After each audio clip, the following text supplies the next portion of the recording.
বাংলাদেশ জাতীয় ফুটবল দল যেন দিন দিন জোকারে পরিণত হচ্ছেন। ফ্যানদের চাওয়া ফিফা আসিয়ান কাপের মতো টুর্নামেন্টে খেলা, কিংবা 2030 বিশ্বকাপের জন্য কোয়ালিফাই করে বিশ্বকাপ খেলা, অথবা এশিয়ার বড় বড় টিমের সাথে খেলা। কিন্তু এর কিছুই না করে ফুটবল দলের ক্যাপ্টেন করছেন রেড ফ্ল্যাগ নাটক, আর জাতীয় দলের স্ট্রাইকার মোরসালিন ফাহিমরা 40,000 টাকায় খেপ খেলছেন লোকাল টুর্নামেন্টে। এই হলো দেশের বর্তমান জাতীয় ফুটবল দলের অবস্থা। এতে হতাশ ফুটবল দলের সমর্থকরা। বাংলাদেশের ফুটবল সমর্থকদের একটাই চাওয়া, জাতীয় দলকে বড় মঞ্চে নিয়মিত প্রতিদ্বন্দ্বিতা করতে দেখা। বছরের পর বছর ধরে সমর্থকরা লাল সবুজের জার্সি গায়ে আন্তর্জাতিক সাফল্যের স্বপ্ন দেখে আসছেন। স্টেডিয়ামে গ্যালারি ভরানো থেকে শুরু করে সামাজিক যোগাযোগ মাধ্যমে অকুণ্ঠ সমর্থন, সবকিছুই প্রমাণ করে বাংলাদেশে ফুটবলের জনপ্রিয়তা কখনো কমেনি। দর্শকদের প্রত্যাশা শুধু ভালো খেলা নয়, বরং এমন একটি দল যারা এশিয়ার শক্তিশালী দলগুলোর বিপক্ষেও আত্মবিশ্বাস নিয়ে লড়াই করতে পারবে।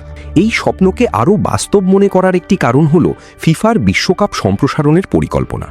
2030 বিশ্বকাপে অংশগ্রহণকারী দলের সংখ্যা 64 দলে উন্নীত হবে। ফলে এশিয়ার জন্য বরাদ্দ স্থান আগের তুলনায় বেড়েছে।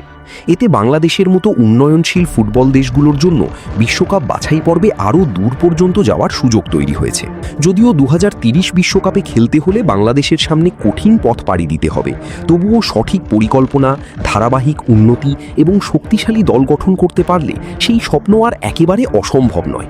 এই আশাবাদের পেছনে আরেকটি গুরুত্বপূর্ণ কারণ হল বিদেশে বেড়ে ওঠা বাংলাদেশি বংশোদ্ভূত ফুটবলারদের জাতীয় দলে যোগ দেওয়া। হামজা চৌধুরী, সামিত সোমের মতো খেলোয়াড়রা বাংলাদেশের জার্সি গায়ে খেলতে আসায় জাতীয় দলের মান, অভিজ্ঞতা এবং প্রতিযোগিতার সক্ষমতা আগের তুলনায় আরও বেড়েছে। পাশাপাশি আরও কয়েকজন প্রবাসী ফুটবলারের জাতীয় দলে যোগ দেওয়ার সম্ভাবনা নিয়েও আলোচনা চলছে। ফলে সমর্থকদের বিশ্বাস, দেশীয় প্রতিভা ও প্রবাসী ফুটবলারদের সমন্বয়ে গড়ে ওঠা শক্তিশালী দল ভবিষ্যতে এশিয়ার বড় দলগুলোর বিপক্ষে আরও আত্মবিশ্বাসের সঙ্গে লড়তে পারবে। এ নিয়ে ইউটিউবার হতে শুরু করে বাংলাদেশি অনেক ফুটবল বিশ্লেষকরা তো তাদের মতামত দিচ্ছেন। বিশ্বকাপে খেলার এই সম্ভাবনা নিয়েই এখন ফুটবল অঙ্গনে শুরু হয়েছে ব্যাপক আলোচনা। অনেক ইউটিউবার, ক্রীড়া বিশ্লেষক এবং ফুটবল ভিত্তিক কন্টেন্ট নির্মাতারা নিজেদের বিশ্লেষণে বলছেন, যদি বাংলাদেশ সঠিক পরিকল্পনায় এগোয়, ঘরোয়া ফুটবলের মান উন্নত করে, প্রবাসী ও তরুণ প্রতিভাদের কার্যকরভাবে কাজে লাগায় এবং ধারাবাহিকভাবে ফিফা র্যাঙ্কিংয়ে উন্নতি করতে পারে, তাহলে আগামী বছরগুলোতে বিশ্বকাপ বাছাই পর্বে আরও প্রতিযোগিতামূলক হয়ে ওঠা সম্ভব। যদিও 2030 বিশ্বকাপে খেলার পথ এখনও কঠিন, তবুও আগের যে কোনো সময়ের তুলনায় এখন স্বপ্ন দেখার বাস্তব ভিত্তি কিছুটা হলেও তৈরি হয়েছে। তাই সমর্থকরাও বিশ্বাস করতে শুরু করেছেন, সঠিক দিক নির্দেশনা ও দীর্ঘমেয়াদী পরিকল্পনা থাকলে একদিন লাল সবুজের পতাকাও ফুটবল বিশ্বকাপের মঞ্চে উঠতে পারে। তবে এত সম্ভাবনার কথা বলার পরও একটা প্রশ্ন থেকেই যায়, বাংলাদেশের বর্তমান ফুটবল ব্যবস্থার সঙ্গে জড়িতরা কি সত্যিই বিশ্বকাপের স্বপ্নকে গুরুত্ব দিয়ে এগোচ্ছেন? বর্তমান পরিকল্পনা ও সিদ্ধান্তগুলো দেখলে অনেক সময় মনে হয় বিশ্বকাপের মতো বড় লক্ষ্যকে সামনে রেখে দীর্ঘমেয়াদী প্রস্তুতির চেয়ে তাৎক্ষণিক ফলাফলকেই বেশি গুরুত্ব দেওয়া হচ্ছে। যেন 2030 বিশ্বকাপের বাছাই পর্বে জায়গা করে নেওয়ার সম্ভাবনাকে খুব কঠিন ধরে নিয়েই বর্তমান ব্যবস্থাপনা এগিয়ে যাচ্ছে। জাতীয় দলের গুরুত্বপূর্ণ খেলোয়াড়রা যখন আন্তর্জাতিক টুর্নামেন্টের প্রস্তুতির পরিবর্তে একের পর এক লোকাল টুর্নামেন্টে ব্যস্ত থাকেন, তখন প্রশ্ন উঠবেই, ম্যানেজমেন্টের আসল অগ্রাধিকারটা কোথায়? বিশ্বকাপের মতো বড় স্বপ্ন যদি সত্যিই পরিকল্পনার অংশ হয়, তাহলে সেই স্বপ্নের জন্য আজকের সিদ্ধান্তগুলোও সেভাবেই নেওয়া হচ্ছে কি না, সেটাই এখন সবচেয়ে গুরুত্বপূর্ণ প্রশ্ন। অন্যদিকে আর মাত্র 2 মাস পরই শুরু হতে যাচ্ছে দক্ষিণ এশিয়ার সবচেয়ে মর্যাদাপূর্ণ আন্তর্জাতিক প্রতিযোগিতা সাফ চ্যাম্পিয়নশিপ। ঘরের মাঠে হোক বা বিদেশের মাটিতে এই টুর্নামেন্টে বাংলাদেশকে ভালো করতে দেখার অপেক্ষায় থাকে লাখো সমর্থক।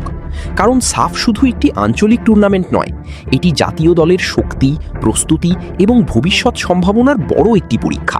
তবে টুর্নামেন্ট যতই ঘনিয়ে আসছে, সমর্থকদের মধ্যে ততই বাড়ছে হতাশা।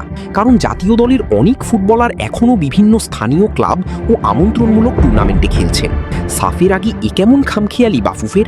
ঘরের মাঠে এত বড় টুর্নামেন্ট, অথচ তার আগে ফাহিম ও মোরসালিনের মতো তারকারা খেলছেন লোকাল টুর্নামেন্টে।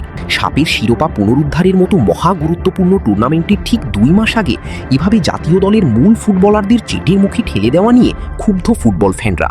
এতে একদিকে খেলোয়াড়দের ওপর অতিরিক্ত শারীরিক চাপ পড়ছে, অন্যদিকে জাতীয় দলের সম্মিলিত অনুশীলন ও প্রস্তুতির সময়ও কমে যাচ্ছে। সমর্থকদের প্রশ্ন, এত গুরুত্বপূর্ণ একটি আন্তর্জাতিক টুর্নামেন্ট সামনে রেখে খেলোয়াড়দের পূর্ণ মনোযোগ কি জাতীয় দলের দিকেই থাকা উচিত নয়?